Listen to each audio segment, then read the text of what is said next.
This week, I've been exploring an idea from Field Note 1 that I call volume as a mask.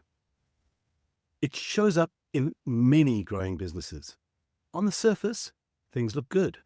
Revenue's climbing, the team is busy, there's activity everywhere. From the outside, it looks like momentum. But inside, something feels heavier. Cash feels tight, the team feels stretched, decisions feel more complicated than they used to.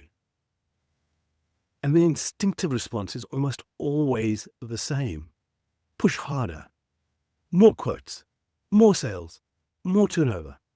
The belief is simple. If we just increase revenue, the pressure will ease. But often, the opposite happens. That's the acceleration trap. When you chase turnover to fix a cash squeeze, you often increase the very things causing the strain. More sales create more debtors. More work creates more inventory and work in progress. The business grows, but the cash stays trapped inside the system. Then comes the resilience myth. Owners assume the answer is simply to stay optimistic and push through. Work harder, motivate the team, stay positive. But motivation can't fix a system that wasn't designed for this level of volume.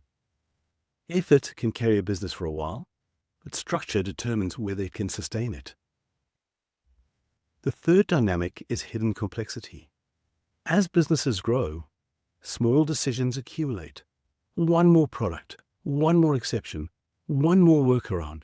Each one seems harmless, but together they change the physics of the business. Communication multiplies, coordination gets harder, errors increase. What felt flexible at a smaller scale becomes fragile at a larger one. And finally, there's a scalability wall. This is the lens buyers use. They don't just look at revenue. They ask a different question. Can this business grow again without needing a major injection of working capital just to survive the next step?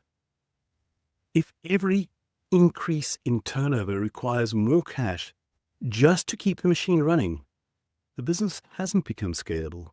It's become dependent. And this is where the idea of volume as a mask becomes important. Turnover can hide structural problems. Busyness can disguise design issues.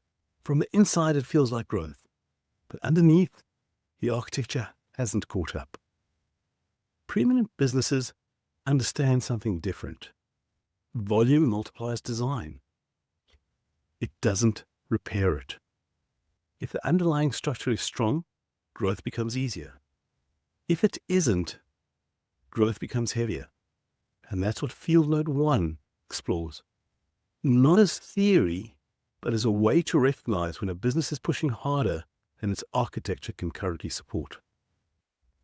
If growth has started to feel heavier than it should, it's often the signal worth paying attention to. You can find the full Field Note in the link.